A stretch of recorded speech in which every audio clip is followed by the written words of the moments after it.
जगद्गुरु जगन्मान्य संत श्रेष्ठ देहू निवासी श्री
आपल्या इथे जमलेले सर्व भाविक भक्त, वारकरी मंडळी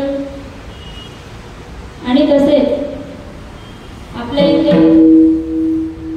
हरिभक्त परायण बाल कथाव्यास पद्मजा श्रीजी या सुद्धा आपल्याला इथे लाभलेल्या आहेत. म्हणून थोडीशी जी प्रस्तावना जी आहे तर बालकीर्तनकार पद्मजा श्रीजी देवीजी यांना मी आमंत्रित करते की त्यांनी थोडीशी प्रस्तावना इथे कीर्तनाची सुरुवात करून द्यावी. त्यानंतर मग कीर्तनाला सुरुवात.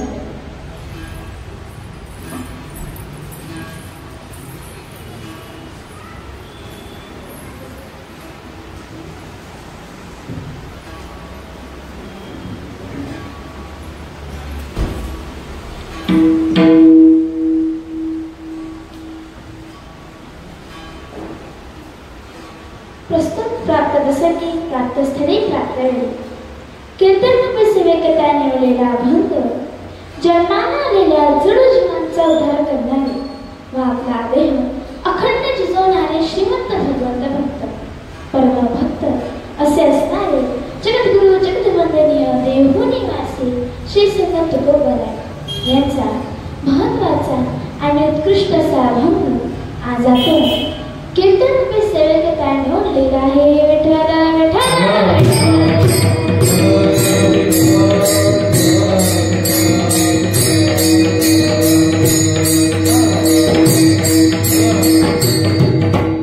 अभंग चिंतनावर सुरुवात करण्याअगोदर अल्पसा पर्याय देणं गरजेचं आहे की म्हणतात ना, समय ने लगाओ समय से पहले और तकदीर से ज्यादा, समय से पहले और तकदीर से ज्यादा किसी को कुछ भी नहीं मिलता. म्हणजे याचा अर्थ असा आहे की वेळ आणि संधी कुणासाठी कधीच थांबू शकत नाही. म्हणून आजची ही महत्भाग्याची वेळ प्राप्त करून देणारे गुरु व ईश्वर यांच्या कृपा आशीर्वादाने वडगाव येथे आहे. विठ्ठल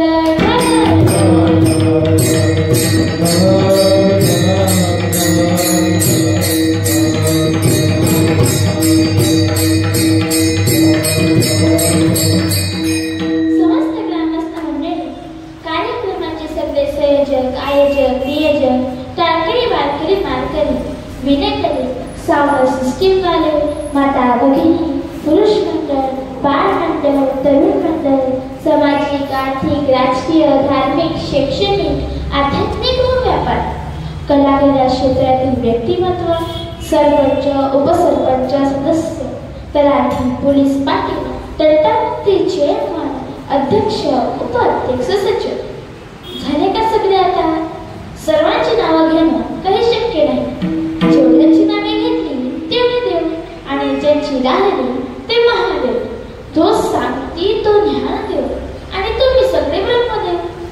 निष्ठेने वारकरी संप्रदायासाठी टाळकरी मंडळी साथीने उभा आहे. समस्त वैष्णवांच्या चरणी नतमस्तक अभंग रूपे चिंतनाला सुरुवात करते. विठ्ठल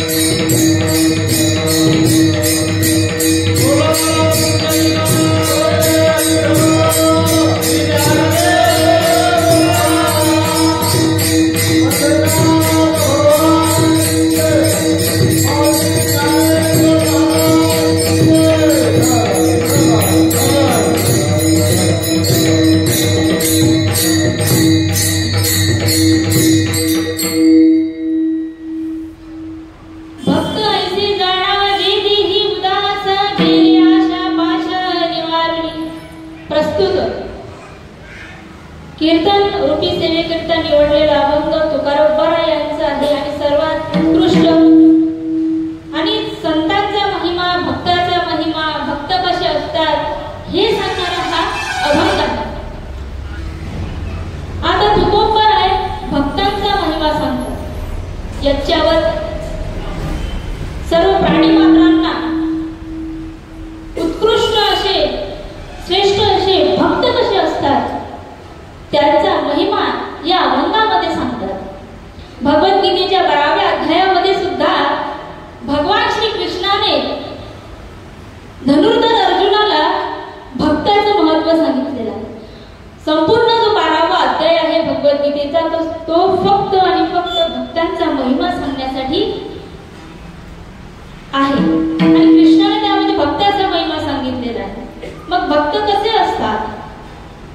अद्वेष्टा सर्वभूतानां मैत्रः करुण एव च निर्ममो निरहंकार समदुःख सुखक्षमी. म्हणजे सर्वात ते भक्त आहेत तर ते दुःखामध्ये आणि सुखामध्ये सारखे असतात असं भगवद्गीतेमध्ये भगवान श्री कृष्ण सांगतात. आणि त्याच भक्तांचा महिमा या अभंगामध्ये सुद्धा संत तुकोबाराय वर्णन करतात. विठ्ठल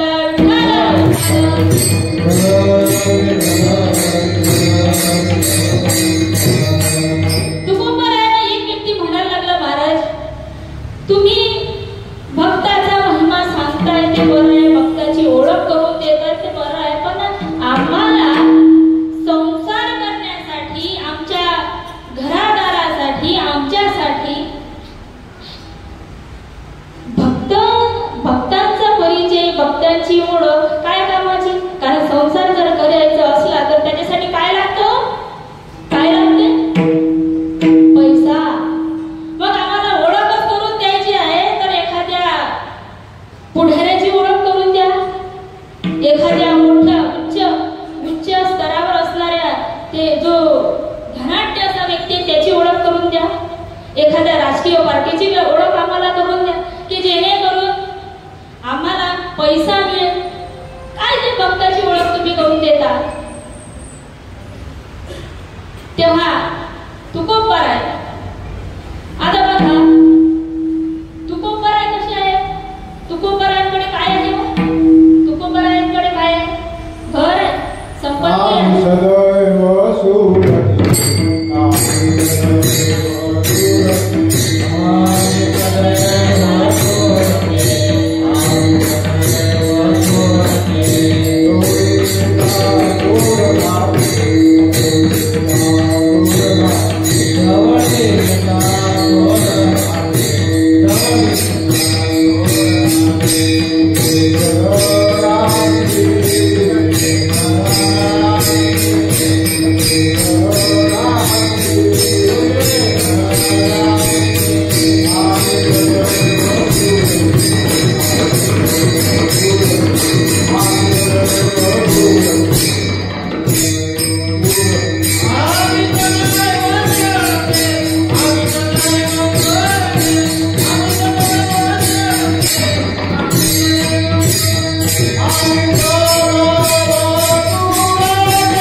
मग यांच्या घराला काही कुलूप दार नाही.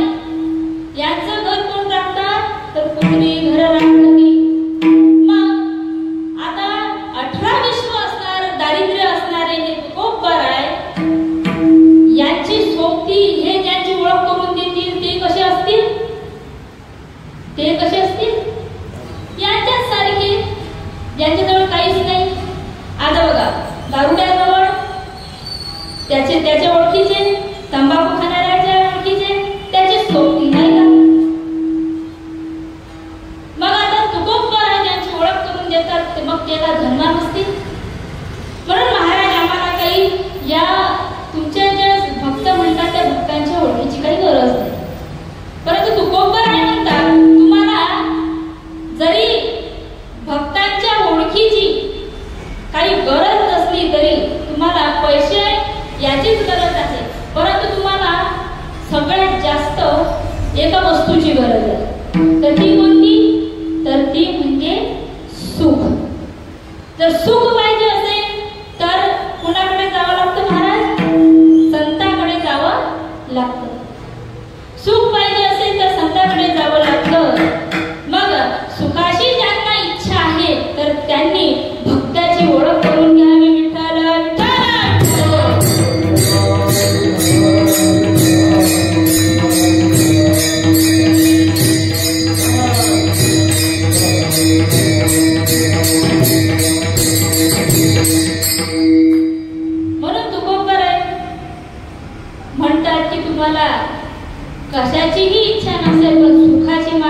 इच्छा आहे. किती काही धनवान असो तर तो काय मागतो?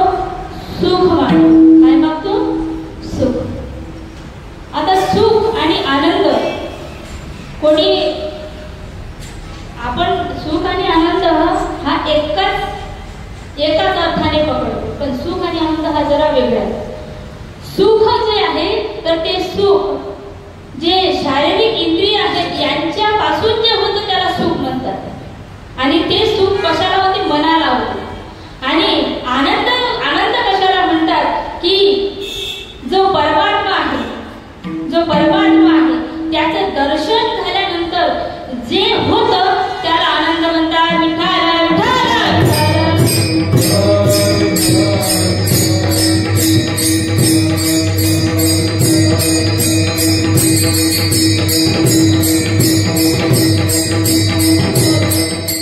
म्हणून महाराज सुख जे आहे तर ते सुखाची अपेक्षा करणारे जे लोक आहेत तर ते कोणाजवळ जातात?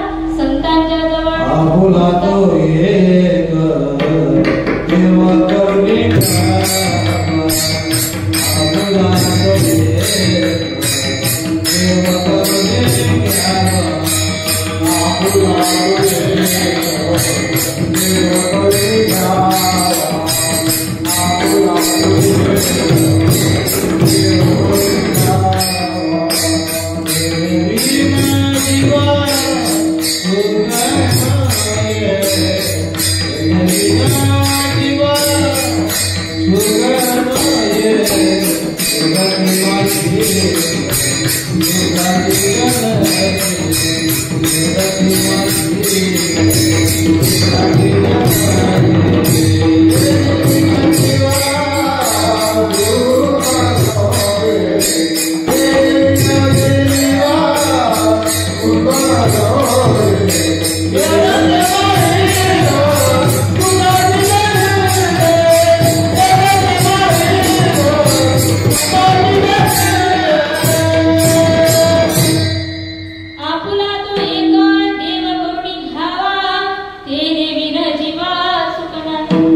आणि आता जो अभंग म्हटलेला आहे तो आपला तो एक देव करून घ्यावा.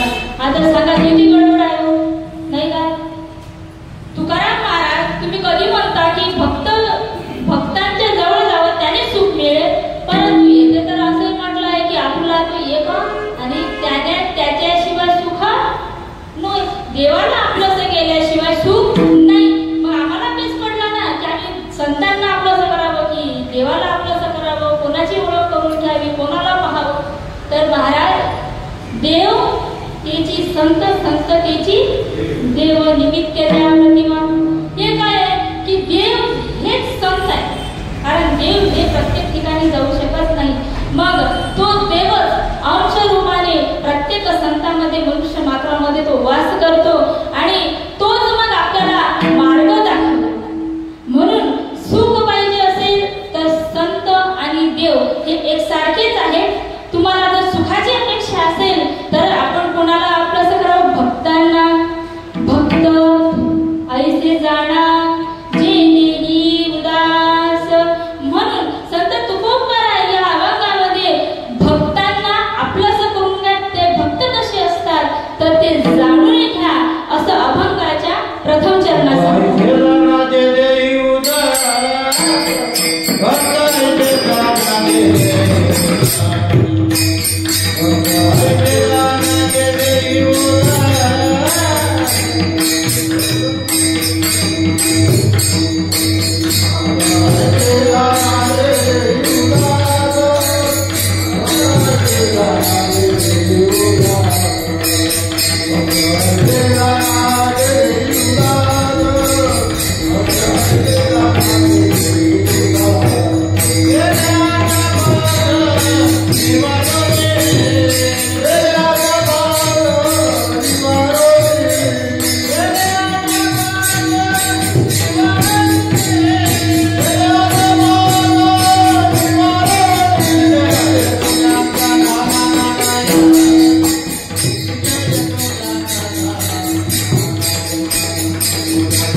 देवाचे भक्त असतात, तर त्या देवाच्या भक्तांना हे काय आहे तर देवाचे भक्त काय असतात तर उदास म्हटलेला. अभंगाच्या प्रथम चरणामध्ये पहिला शब्द आहे भक्त, जे देही उदास. आता हे भक्त देही उदास का होतात तर अभंगाच्या द्वितीय चरणामध्ये सांगितलं आहे की विषय तो त्यांचा झाला नारायण नावडे जनधन माताविका. जे भक्त आहेत तर त्याचे विषय काय झालेला आहे नारायण. मग विषय कोणते कोणते आहेत महाराज. पंच विषय आहेत, शब्द स्पर्श रूप रस आणि गंध. हे जे शारीरिक विषय आहेत तर यांनी या भक्तांनी काय केलेलं आहे की या पाचही इंद्रियांनी भगवंताची भक्ती केली आणि प्रत्येक द्वारावर काय केलं आहे तर देवाला बसवलेलं आहे. देवाची ये द्वारी उभा क्षण करी,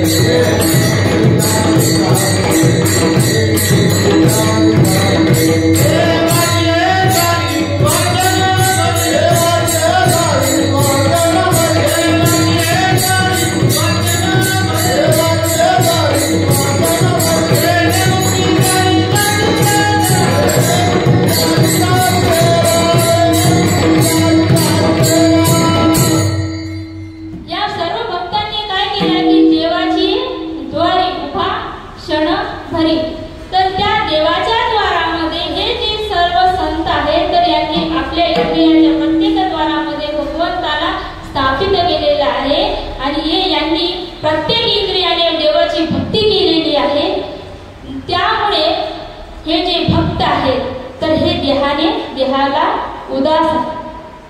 चार प्रकारच्या वस्तू जगामध्ये आहेत. एक आहे की जी सुख ज्या वस्तूंपासून होते, ज्या आपला शारीरिक व्यवहार मानसिक व्यवहार चालवण्यासाठी ज्याच्यापासून सुख होते ती वस्तू. दुसरी आहे ज्याच्यापासून आपल्याला दुःख प्राप्त होते तर ती वस्तू. तिसरी आहे प्रिय वस्तू आणि चौथी आहे अतिप्रिय वस्तू. बघा पहिली जी वस्तू आहे तर पहिली वस्तू की ज्याच्यापासून आपल्याला सुख होते त्याच्यामध्ये मनुष्य अडकलेला असतो. ती कोणती आहे.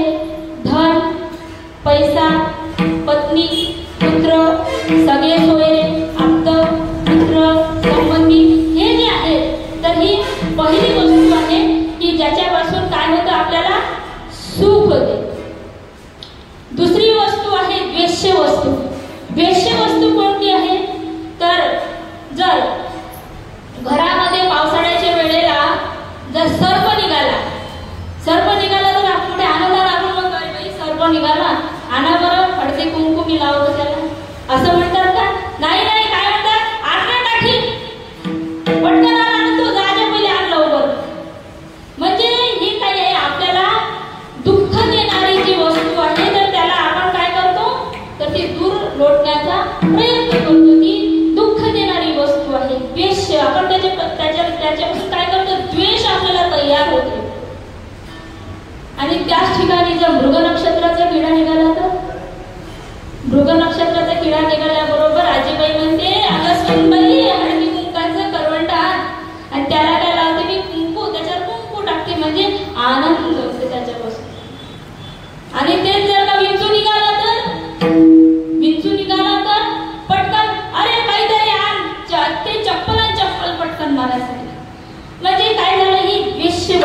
दगड दिसला. दगड तुम्हाला आनंद झाला की दुःख झालं त्याच्यापासून? दगड दिसला. मोठ्या आनंदाला म्हणतो बापरे काय दगड दिसला. आनंदाला म्हणतो का नाही. बरं सुख तरी होते का दगड दिसला म्हणजे? दुःख तरी होते का दगड दिसला म्हणजे? होते का? दुःख होते का दगड दिसला म्हणजे? नाही. म्हणजे अवदास्य वस्तू जो दगड आहे ती सुखही होत नाही आणि दुःखही त्याच्यापासून होत नाही. तर ती आहे अवदास्य वस्तू. विठ्ठल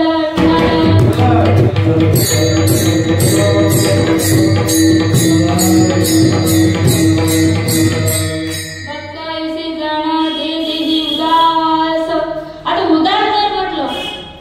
उदास जर म्हटलं तर दगड दिसल्यानंतर आनंदही होत नाही आणि दगड दिसल्यानंतर उदासीनताही आपल्यामध्ये येत नाही. आणि मग आता हा जो अभंग तुकोबारायांनी आपल्याला सांगितलाय दे देही उदास. उदास जर म्हटलं तर कीर्तन ऐकणारे जे लोक आहेत त्यांच्यावर हे एकदम परफेक्ट बसते नाही का? हो, टाळी वाजवण्यासाठी विठ्ठल विठ्ठल म्हटलं म्हणजे टाळी वाजवण्यासाठी उदास. जे टाळी वाजवण्यासाठी उदास, विठ्ठल विठ्ठल म्हणण्यासाठी उदास. जे कीर्तनाला आले नाही ते कीर्तनासाठी उदास.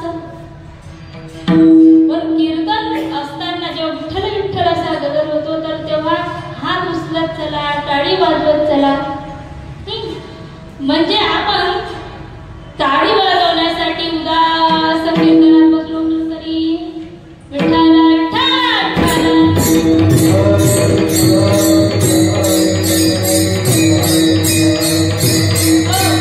चला काही का असे ना खालच्या खालच्या टाळ्या वाजल्या ना भाग्य. आणि चौथी वस्तू आहे अतिप्रिय. अतिप्रिय वस्तू कोणती? आपल्याला आपलं स्वरूप हे अतिप्रिय आहे. स्वरूप हे अतिप्रिय आहे. बरं आपल्या नातेवाईकाच्या घरी जेव्हा आपण फोटोचा अल्बम पाहतो तर त्याच्यामध्ये सर्वात आधी काय पाहतो? काय पाहतो? आवाज नाही ना बघ. या वर्षीचा सण एवढा चांगला आहे खरंच. यांच्यासाठी टाळ्या वाजवून द्यायला. या वर्षीची वारकरी मंडळी पण, मृदंग पण आणि सूर पण, म्हणजे तानपुऱ्याचा सूर आणि मृदंग व्यवस्थित लावला म्हणजे आल्याबरोबर सरस्वती माताच्या इथे पहिले प्रकट. नाहीतर पुढे दात असले चणे असते तर दात नाही. पण या वर्षी इथे सर्व व्यवस्था अत्यंत उत्तम आहे.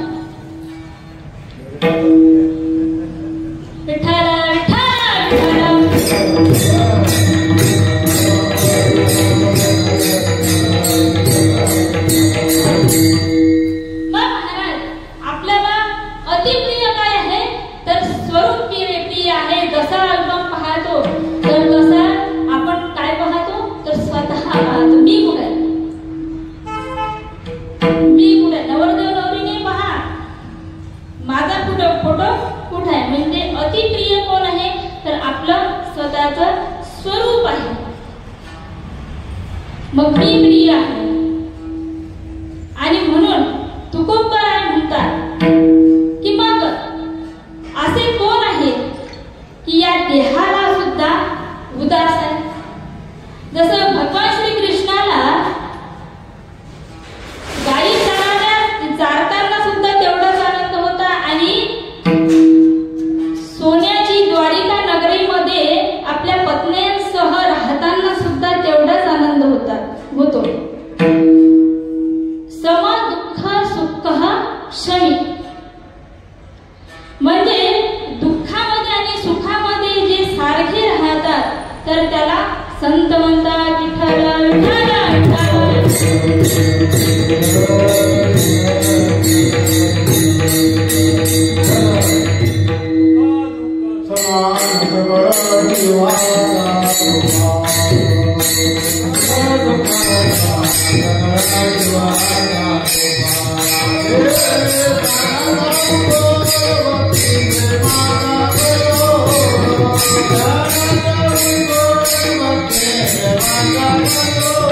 Thank you.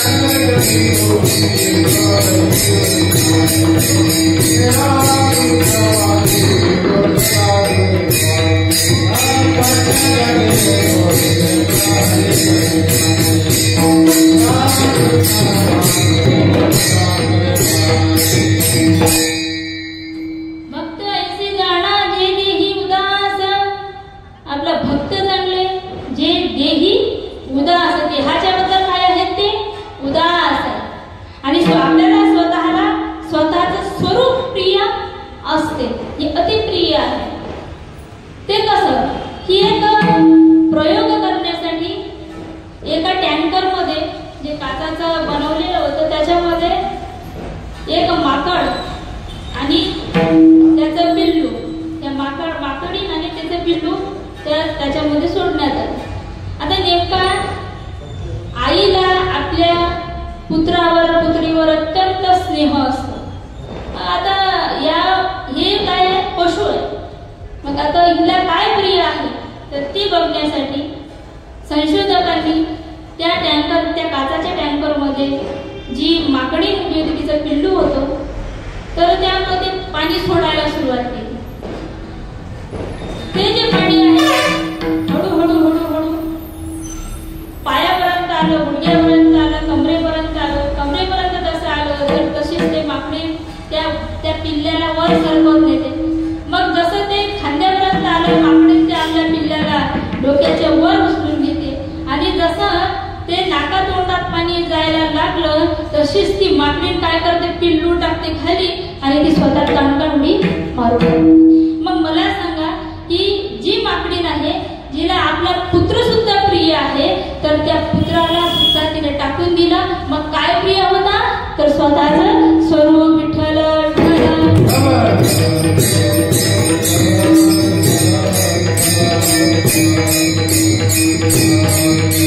म्हणून स्वतःच्या स्वरूपाबद्दल आपण काय आहे अति प्रिय.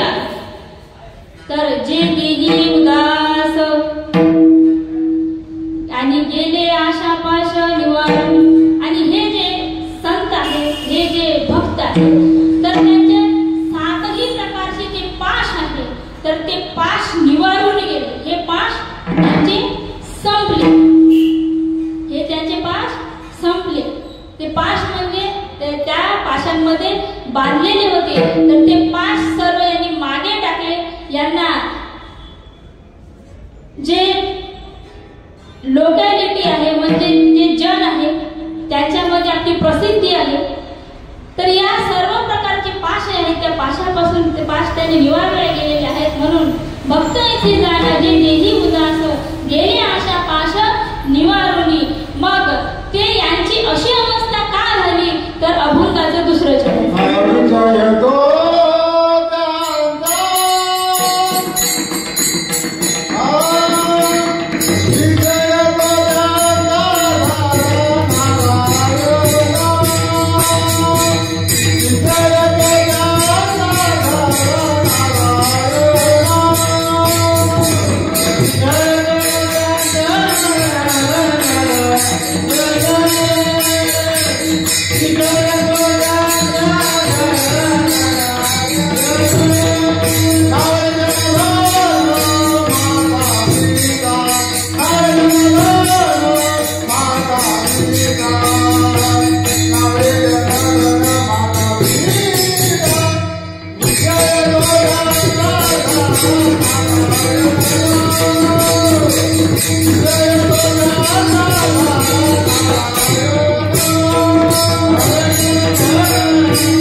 संत श्रेष्ठ तुकोबरा या अभंगामध्ये म्हणतात की विषय काय झाला त्यांचा नारायण झाला. आहार निद्रा भय मैथुन सर्व योनीशी समसमान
ब्रह्म के खुद आप्त होय.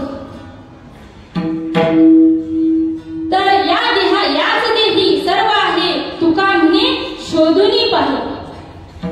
ये वंदनीय माऊली ज्ञानेश्वर महाराज म्हणतात येनेची शरीरे शरीरा येणे सरे किंबहुना येणे झारे चिरा पडे. म्हणजे याच देहाने सगळं काही आहे. या इस देहाने जो ब्रह्म आहे या देहामध्ये जो ब्रह्म आहे तर ते तू जाणून घे. म्हणून त्याच्यासाठी काय करावं लागेल महाराज तर सर्व विषय बाजूला ठेवावं लागेल.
जन्मी घडे देवाचे भजन आणि कहे ज्ञान नाही कोणते. या देहामध्ये आहे तोपर्यंत देवाचं भजन हे करू शकते. पण या देहामध्ये आहे भजन करू शकते पण तुकोबर आहे म्हणतात की हे जे संत या देहाला उदास आहे. अरे एके ठिकाणी ते संत असे म्हणतात की शरीर उत्तम चांगले शरीर सुखाचे भोसुले शरीर होय साध्य केले शरीरे साधले परब्रह्म. याच देहाने परब्रह्म सुद्धा साध्य जातो आणि हे संत याच देहावर उदास का आहे हाही प्रश्न आहे ना. याच देहावर संत उदास का आहे. या देहावर उदास नसायला पाहिजे कारण या देहाने देवाचं भजन करते. याच देहाने सगळं काही होते. आशा या देहाने आनंद सुद्धा याच देहामध्ये घेतला जातो. मग संत उदास का कारण या देहामध्ये इस देह में जो ब्रह्म है या देहामध्ये जो ब्रह्म आहे त्यांनी जाणला ना महाराज. म्हणून हे संत त्याच्या विषयी उदास आहे. ज्या प्रकारे संत मीराबाई राज्यपाठ आहे सगळं काही आहे राणी आहे तरी सुद्धा तिला जेव्हा कृष्णाचा रंग लागला कृष्ण रंगी रंगिनी मीरा राज्यवैभव वाटे कसरा छंद लागला घराघरात तिच्या प्रभावे भक्तीचा.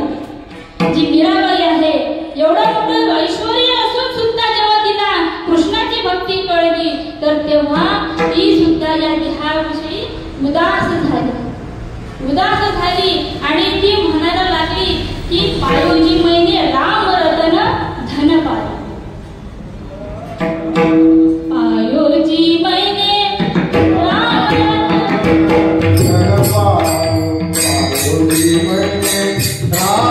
राम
तपी हिमालयामध्ये जाऊन तपश्चर्या करतात, तर ते जे रत्न आहे तर ते मला या ठिकाणी सापडलं. म्हणून नावडे जन धन माता पिता.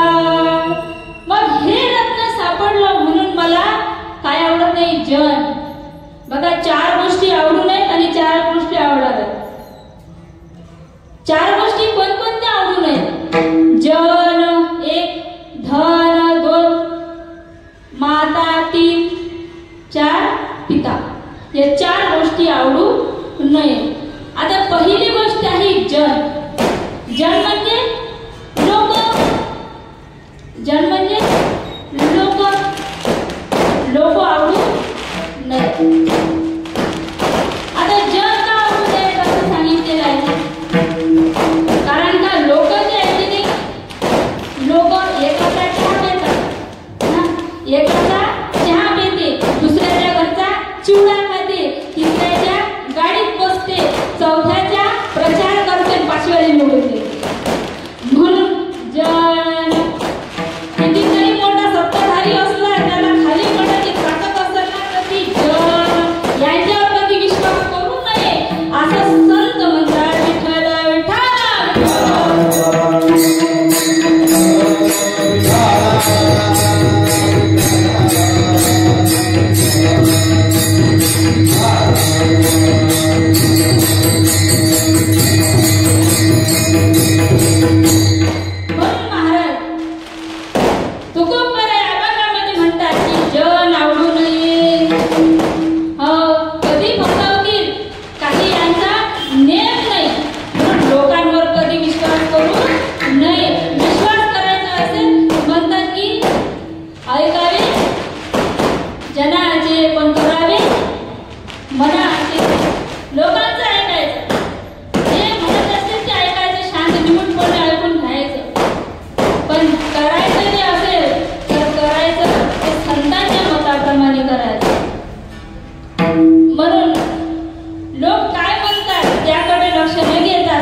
त्या ब्राह्मणाला म्हणतो, काय महाराज कुठे चालले, कुठे गेले होते?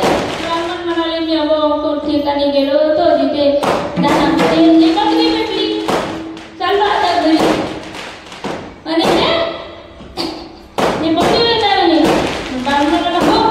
अरे मग ते कुत्र दिसून राहिलं, बकरी नाही आहे. ब्राह्मण म्हणाला, नाही हे बकरीच आहे.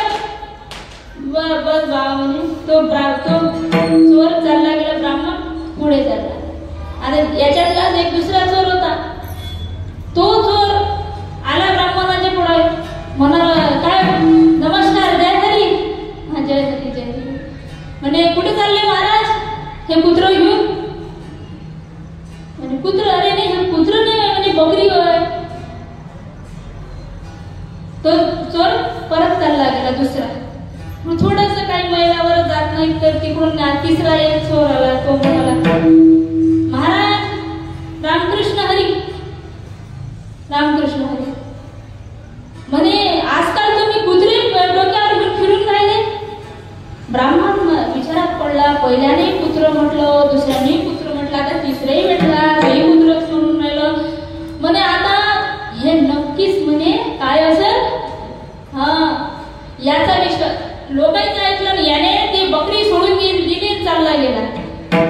सांगण्याचं तात्पर्य काय आहे की लोकांचं लोक पहा, घोड्यावरही बसू देत नाही, पैदलही चालू देत नाही. लोक काय घोड्यावरही बसू देत नाही, पैदलही चालू देत नाही.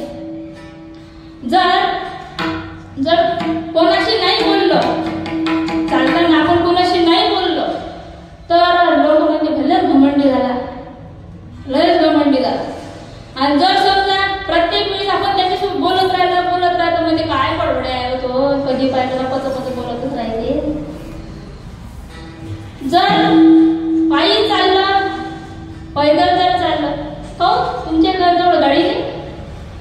गाडीत जर बसून चालला तर पाहिलं म्हणजे किती घमंड आलं तरी त्याच्या गाडीचं. महाराज लोक जे आहे ना तर ते लोक कोणत्याच कंडिशन मध्ये तुम्हाला चांगलं म्हणत नाही. एखाद्याने जर का विवाह नाही केला तर मग त्यालाही लोक धड म्हणत नाही. म्हणजे एखाद्याने जर विवाह केला, एक पत्नी वारली, दुसरी पत्नी केली, दुसऱ्या पत्नीला मुलगा नाही झाला, तिसरी केली, तिसरी त्याच्यासोबत कर्कश वागायला लागली म्हणून चौथी केली. लोक म्हणते काय माणूस आहे हा, आता 5वी करायला लागला म्हणते हा. लोक त्यालाही चांगलं म्हणत नाही. जर लग्न नाही केलं तर म्हणते दम नसेल. महाराज लोक चांगलंही राहू देत नाही आणि लोक वाईटही वागू देत नाही. जर समजा माळ घातली तर म्हणते कधीपासून झाला रे बापा साधू, पहिले तर मोठा इकडे तिकडे पडे. आणि जर नाही घातली तर म्हणते हा मारला. तर महाराज लोक चांगलंही म्हणत नाही आणि जो लोक वाईटही वागू देत नाही. जसं आहे तसं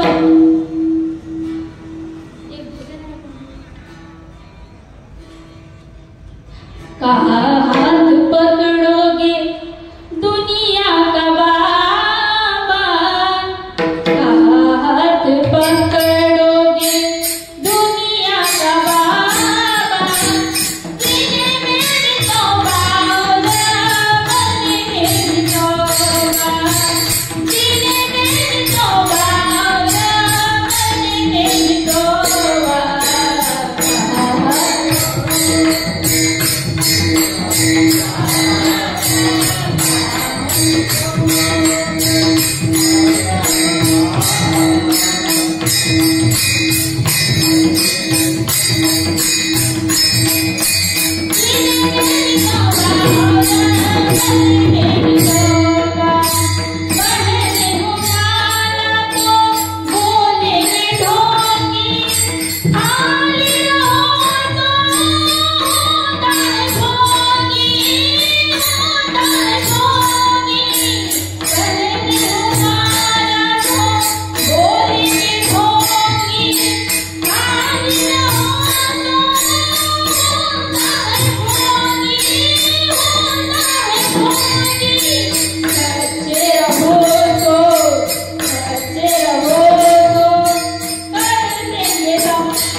हाथ पकड़ोगे दुनिया का बाबा, जीने में भी तौबा और मरने में भी तौबा. पहले हो माला तो बोलेंगे ढोंगी, खाली रहो तो होता है भोगी.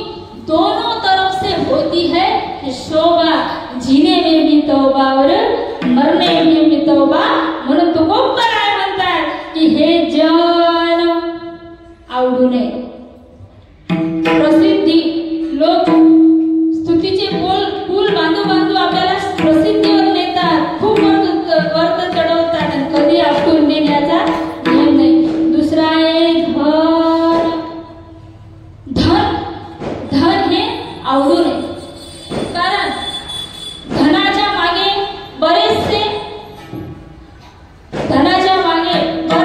बरंच काही असं दडलेलं आहे की त्या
म्हणून महाराज धन सुद्धा आवडू नये, कारण धनाच्या पाठीमागे सुद्धा अनेक अनर्थ आहे. तिसरं आहे माता. चला, जन धन हे ठीक आहे, आम्हाला समजलं जन आवडू नये, धन आवडू दे. कारण तुकोबर आहे मी सुद्धा जेव्हा शिवाजी महाराजांनी नजराणा पाठवला तर तेव्हा संतांना ते धन आवडलं नाही, तर आम्हाला हे नको. हे कसं आहे, हे धन कसं आहे, स्वर्ण मोती आम्हा मृत्तिकेसह मातीसारखं आम्हाला धन आहे असं संत म्हणतात, आम्ही समजलो. पण माता आई आवडू नये म्हणतात, पिताही आवडू नये. अरे यांनी तर आम्हाला जन्म दिला ना, मग या जन्म देणाऱ्या माता पित्यांना सुद्धा त्याग करा असं संत का सांगतात. तर पिता कोणते पिता आवडू नये, जे माता पिता परमार्थाच्या मार्गाच्या आड येतात, तर असे जे माता पिता आहेत तर ते माता पिता आवडू नये असं ते आपल्याला आवडले नाही पाहिजे असं संत म्हणतात. बरं, पिता कोण, की ज्याप्रमाणे भक्त प्रल्हादासारखा पुत्र प्राप्त झाल्यानंतर सुद्धा त्या पुत्र जेव्हा भगवंताची भक्ती करतो तर त्या भक्तीमध्ये सुद्धा आड येणारा हा पिता आहे, हिरण्यकश्यप. तर हा आपल्या पुत्राला सुद्धा मारण्यास उतारू होतो असे जे पिता आहेत, तर ते पिता सुद्धा आवडू नये असं म्हणतात. जे लोक भक्तीच्या मार्गामध्ये आड येतात तर ते त्यांचा त्याग जरी केला तरी सुद्धा चालते असं संत म्हणतात. मग आता माता कोणती, कैकेयी सारखी जर माता असेल ती राम आवडू नये आणि राम राजगादीवर बसू नये अशी तिची इच्छा असते, तर तेव्हा भरतासारख्या सुपुत्राने मातेचा सुद्धा त्याग केला. माता पिता जन यांचा सुद्धा त्याग. आणि एक असा व्यक्ती आहे की ज्याने गुरुचा सुद्धा त्याग केला. असा कोण आहे, गुरुचा सुद्धा त्याग केला, तो राजा बलीने जेव्हा तीन पग भूमी देण्यासाठी हातामध्ये जल घेतलं, अभिमंत्रित केलं आणि ते भूमी देणार भगवान वामनाला, तर तेव्हा गुरु आडवा आला आणि गुरु म्हणायला लागला, ते देवा तू नारायण आहे, त्या नारायणाला तू काय देतोय, त्यानं तर सगळं घेतलेलं आहे, सगळं घेतो, तो छली आहे, तो कपटी आहे. आणि असं म्हटल्याबरोबर जे आता हा बलिराजा ही सगळी जी भूमी आहे ते नारायणाला देणार. आणि ते जे जल पात्र होतं त्या जल पात्रामध्ये हा बलिराजाचा जो गुरु आहे शुक्राचार्य हा छोटस रूप घेऊन त्या नलिकेमध्ये बसतो. तेव्हा भगवंताला हे कळतं की हा आडवा येत आहे दानाच्या, म्हणून भगवंत त्या बलिराजाला म्हणतात त्या नळीतून पाणी येत नाही ना, हे घे काढी. आणि बलिराजा त्या झारीच्या नळीमध्ये ती पाणी जसे टोचतात तर तसाच या शुक्राचार्याचा डोळा फुटतो.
आला म्हणून फोडीला डोळा बळीने शुक्र आंधळा केला. आणि गुरूंना सुद्धा वेगळं केलेलं आहे का? कारण सत्कार्याच्या आडवा आला म्हणून बळीने गुरु आंधळा केला. म्हणून संत म्हणतात की न नावडे जन धन माता. मग हे साधक तुकोपर आहे ना म्हणतात की तुकोपर आहे. तुम्ही म्हणतात की जन आवडू नये, ठीक आहे. धन आवडू नये, ठीक आहे, ते ठीक आहे. माता पिता आवडू नये, तुम्ही सांगितलं. पण या सगळ्यांचा त्याग केल्यानंतर तुमचा जो अंतकाळ येतो, तर त्या अंतकाळी कोण तुम्हाला साथ देईल? त्या अंतकाळी कोण तुम्हाला साथ देईल महाराज? तर सद्गुरु तुकोबराय सांगतात अभंगाच्या तिसऱ्या शतकात, निर्वाणी गोविंद असे मागितो रे. निर्वाणी गोविंद असे मागितो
निर्वाणी गोविंद असे मागे पुढे काहीच साकडे पडो नये. मग हे माता नसले तरी चालते, पिता नसले तरी चालते. महाराज, हे जे सर्व जन आहे दिल्या घेतल्याचे आहेत, त्यांना जर तुम्ही तुमच्याकडे संपत्ती असेल तर मागं पुढं ते फिरतात. तुमच्याजवळ जेव्हा काहीच राहत नाही तर तेव्हा कुणीच आपल्या सोबत नसते. जोपर्यंत शरीराची शक्ती आपल्या सोबत आहे तोपर्यंत सर्वजण सोबत असतात. जोपर्यंत एखाद्या नोकरीवर असला तोपर्यंत साहेब करतात, मागे पुढे फिरतात, नमस्कार करतात. साहेब जर त्या नोकरीवरून सुटला, रिटायर झाला, तर लोक त्याला चहायला सुद्धा विचारत नाही, चहाला सुद्धा विचारत नाही.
महाराज, जोपर्यंत आपल्याजवळ आहे तोपर्यंत सर्व लोक आपल्याजवळ येतात. जोपर्यंत काही पैसा धन संपत्ती आहे, जसं गेलं तर तसं कोणीच नसतं.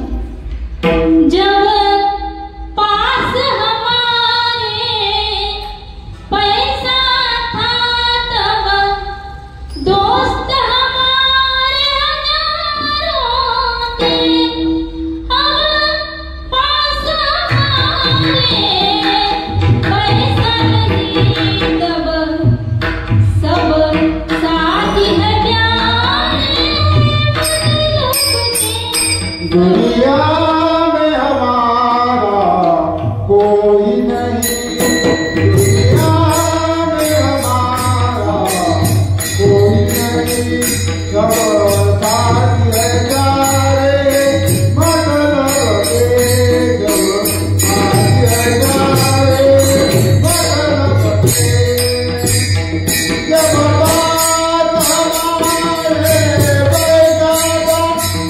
जब बात हमारे पैसा का, सब साथ हमारे हजारों में. हमारे पैसा का, सब साथ हमारे हजारों में. अब बात हमारे पैसा नहीं तो साथ हमारे कोई नहीं. दुनिया में हमारा कोई नहीं, दुनिया में हमारा कोई नहीं, दुनिया में हमारा कोई नहीं,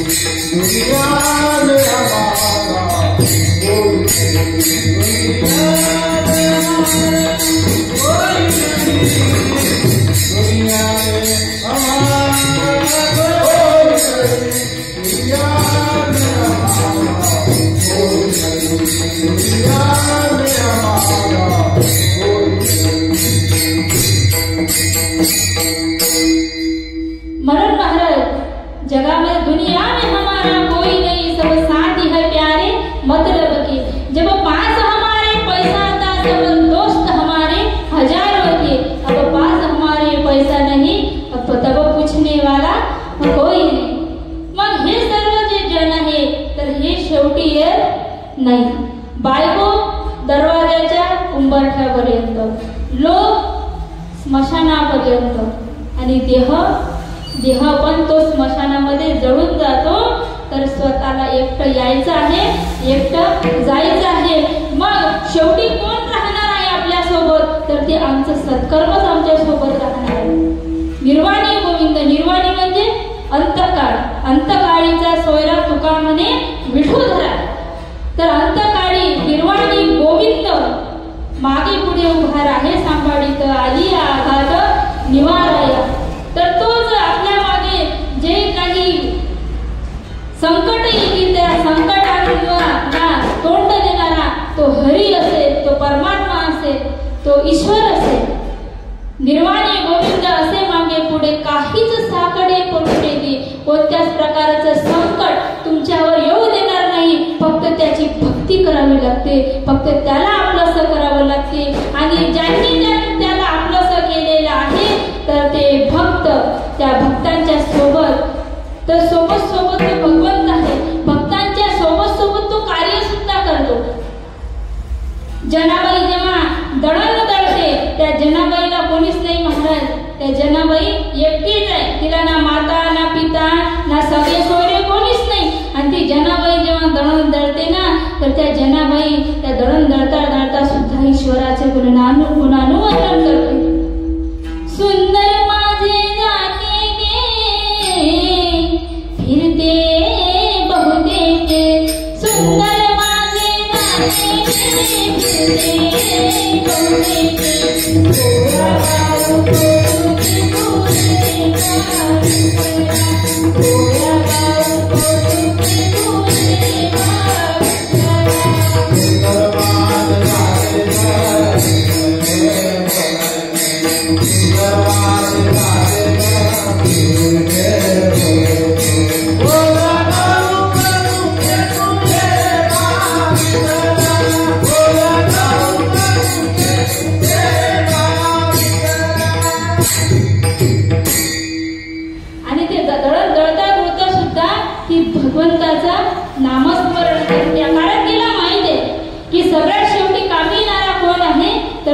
तुका म्हणे सत्य कर्म व्हावे साय घातलिया भय नरका झाले.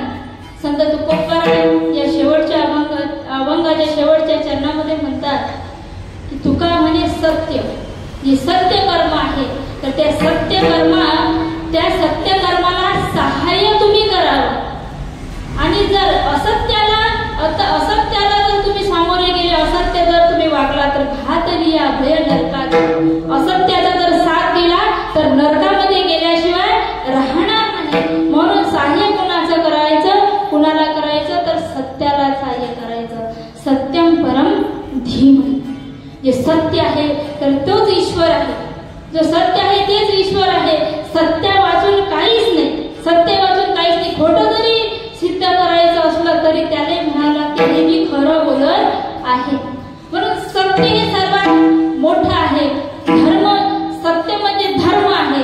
आणि जो सत्याच्या मार्गावर चालतो तर त्या सत्याच्या मार्गावर चालणाऱ्याला भगवंताची प्राप्ती होते. आणि सत्य हेच एक, जगामध्ये सत्य एकच आहे की तो जो परमात्मा आहे, त्या संपूर्ण जगाचा चालक आहे, तर तोच सत्य आहे. सत्यम परम धीमहि.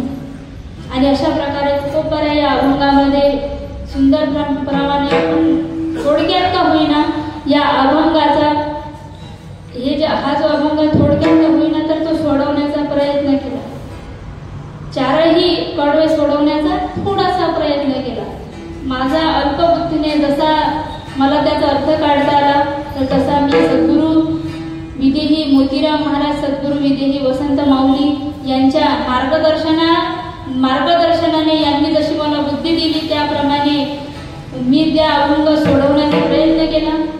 तर यामध्ये काही चुकलं असेल तर आपलीच मुलगी समजून मला माफ करावं. कारण प्रत्येक अभंग जो आहे संतांना एवढा आमचा अधिकार नाही. संतांचा अभंग सोडवण्याचा आमचा अधिकार नसताना सुद्धा या सर्वांनी मला इथे कीर्तन करण्याची संधी प्राप्त करून दिली, त्याबद्दल मी या कमिटीचे आभार मानते। आज मला जी कीर्तन सेवा इथे उपलब्ध करून दिली असे आमचे हरिभक्त परायण माननीय सुधाकर मामा यांचे मी आभार मानते की त्यांनी दरवर्षी ती संधी उपलब्ध करून देतात आणि या कीर्तनाकरिता ज्यांनी टाळ वाजवण्याची सेवा इथे दिलेली आहे सर्व टाळकरी मंडळींचे, विनेकरी जे बाबा आहेत त्यांचे आणि मृदुंगाचार्य बाबा आहेत त्यांचे मी सर्वांचे आभार मानते। आणि सर्वात जास्त आभार मानायचे झाले तर तुम्हा सर्वांचे, कारण वलगावामध्ये कीर्तन प्रवचन करायला गेलं म्हणजे जरा तुमच्यासारख्या लोक जर असले तर कीर्तन करावंच वाटतं नाही का? कीर्तन नाही, तुम्ही सर्वजण तुमचा वेळेमधला वेळ काढून आले त्याबद्दल तुम्हा सर्वांचे आभार। आणि आमचे जे साऊंडवाले दादा आहेत त्यांचे सुद्धा आभार की त्यांनी सुंदर अशी साऊंड सिस्टीम इथे उपलब्ध करून दिली, त्यावर त्यांचे सुद्धा आभार। आणि आमचे विनेकरी दादा जे अखंड विना वाजवत आहेत त्यांचे आभार, आणि अनावधानाने कुणाचे आभार मानायचे राहिले असतील तर त्यांचे सुद्धा आभार मानते। आणि आजची जी ही कीर्तन सेवा आहे तर या कीर्तन सेवेला येथे विराम देते। जय